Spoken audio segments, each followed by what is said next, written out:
¿Qué tengo que hacer ahora? Ajá, gracias. Obrigado. Si pensamos que la traducción es solamente llevar esta parte del griego o del hebreo al portugués, estamos en problemas. Porque hay todo un mundo debajo de la superficie. Y muchas veces no vamos a poder llevar todo al otro lado. No vamos a poder comunicar todo de un texto, de un idioma a otro idioma. Traditore, dicen los italianos, ¿no? El traductor es un traidor. El traductor, al traducir, va a perder algo y también siempre gana algo el texto.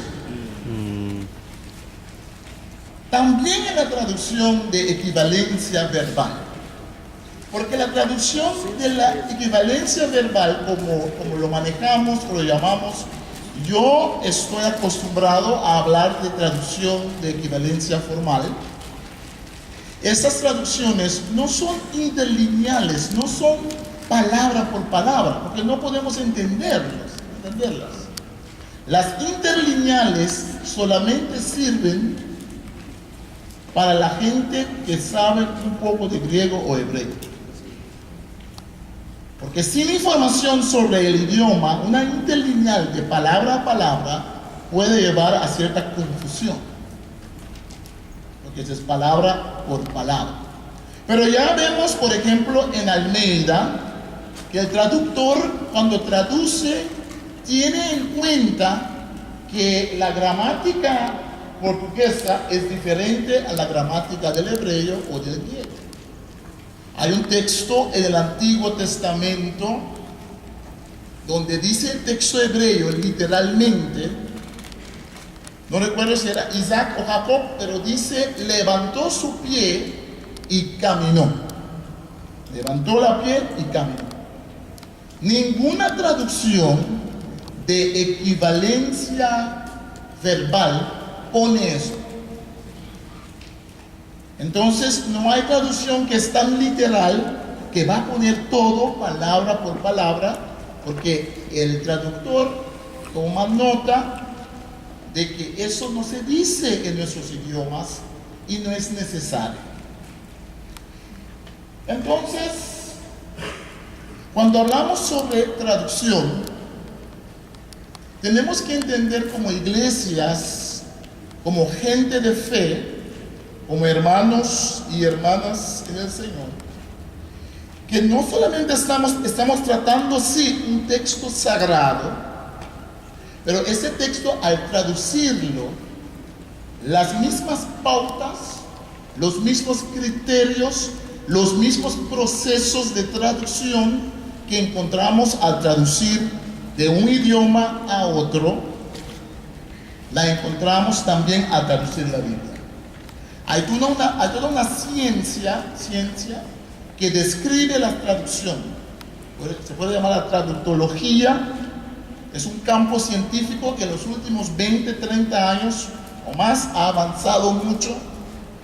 Su tarea es de describir qué pasa cuando uno traduce. Es la ciencia que estudia la historia, los procesos y resultados de la práctica y teoría de la actividad de traducción.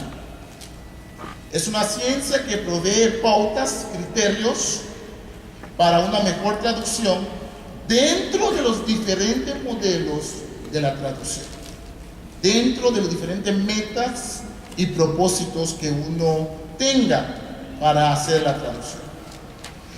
Ahora, cuando hablamos sobre traducción, muchas veces tenemos en mente un concepto que llamamos el concepto de la equivalencia. Pensamos conejo, ¿cómo se dice en portugués conejo? Coelho. Coelho, ok. Es equivalente a conen. ¿Ves? Conen. Entonces tenemos esta idea de que hay Que lo que pasa allí es que, como en la matemática, X es igual a la Y. Entonces muchas veces nosotros exigimos, pedimos y pensamos que en la traducción de la Biblia, que eso es lo que está pasando. Pero en cierto sentido, eso no es posible. Es posible hasta cierto nivel, porque los idiomas son diferentes, ¿no? Por eso necesitamos no solamente el texto, pero tenemos Biblias de estudios que nos ayudan a entender el trasfondo del texto mejor. Tenemos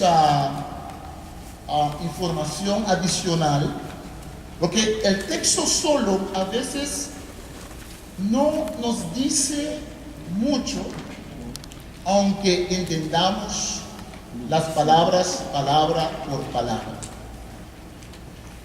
Hay algo que llamamos la imposibilidad de lograr una perfecta y total adecuación entre el texto fuente, el hebreo y el griego, y el texto traducido, el portugués, en todos sus aspectos, en todos sus aspectos. ¿Quiere eso decir que no tenemos la palabra de Dios? ¿Quiere eso decir que no podemos confiar en nuestras Biblias en portugués? No. Eso es la realidad de la comunicación humana. Y si Dios no tiene problemas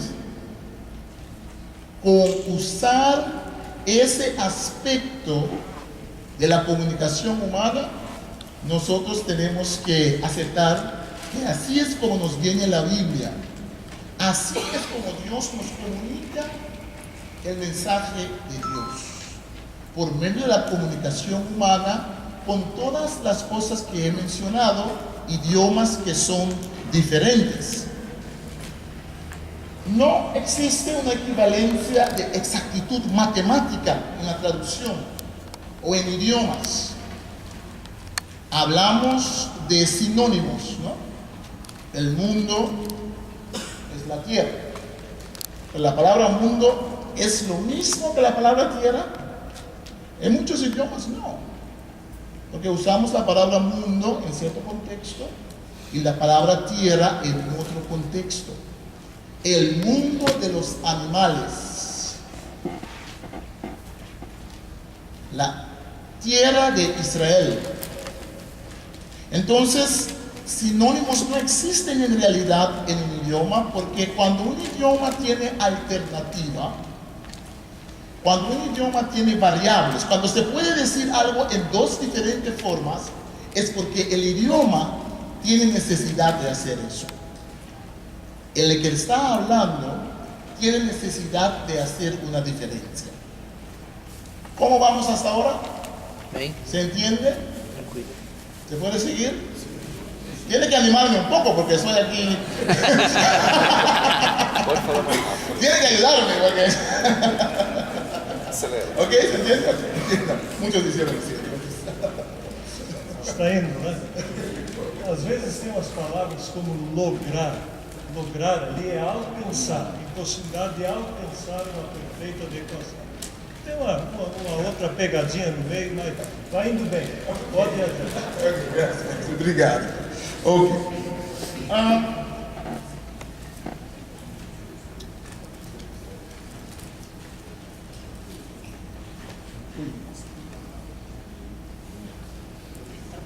Bueno, ya hablamos un poco sobre el hecho de que la fonética quiere decir los sonidos de un idioma son diferentes. Hablamos un poco, vamos a hablar un poco ahora sobre la semántica. La semántica quiere decir el significado. Cuando vemos palabras hebreas como gesed, que es una palabra que se puede traducir más de 10 diferentes formas, dependiendo del contexto: gracia, gesed, fidelidad, bondad, muchas formas más de traducir la palabra.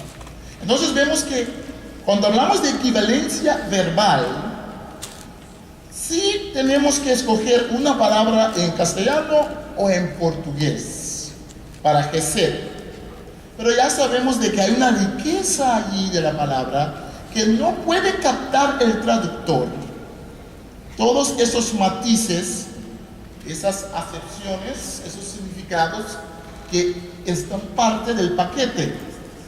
Entonces, cuando hablamos de una palabra como berit, que es alianza, a veces cuando trabajamos con equipos de traducción, no hay una palabra para alianza y algunos ponen la palabra para contrato.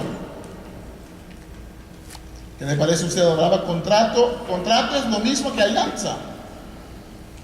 Si no hay modo, no hay modo, ¿no? A veces el traductor tiene que traicionar y tiene que decir voy a usar contrato porque no tiene otra forma. Pero en realidad, una berit, una alianza, no es como un contrato en nuestro concepto moderno, un contrato de personas iguales, un contrato en el ámbito de la ley. Una alianza tiene que ver con relación, ¿no? Relación. E incluso en la alianza, en la Biblia, Dios no es igual al ser humano o a Israel. Entonces, con estas palabras como, bueno, déjame tomar shalom, shalom que significa paz. Pero ¿qué es paz para nosotros? Para muchos de nosotros, paz significa ausencia de guerra, ausencia de pleito.